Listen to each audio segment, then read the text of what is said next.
We recently spoke to MMA fighter Ryan Button and his coach Rob Pelletier on what it takes to be an MMA fighter and their thoughts about the current situation in the UFC. MMA, martial arts, is 90% mental, 10% physical.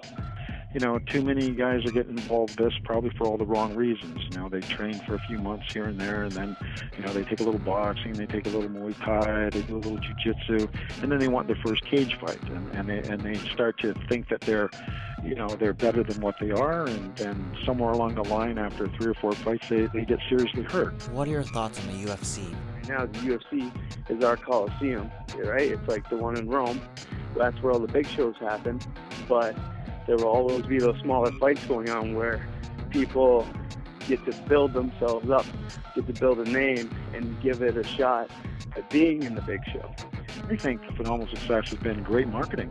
How much more it continues, that remains to be seen. What does the future hold for the UFC and MMA? It's going to be kind of a crazy road. A lot of people right now are saying that it's a sport that's taken over the world, and soon it will be bigger than everything. Everybody who starts training nowadays, like my students, they're starting everything.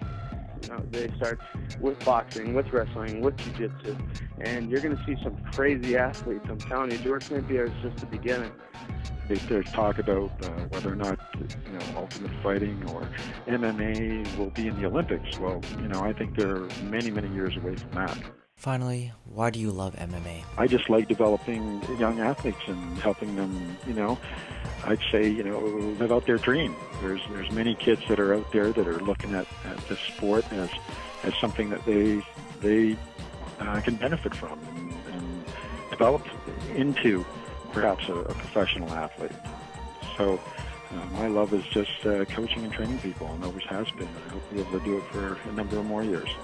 Well, joining martial arts and slowly taking my journey through it, it put me in the best shape I could ever possibly be, and I really changed my life around. So not just that, but in other aspects of becoming a better person.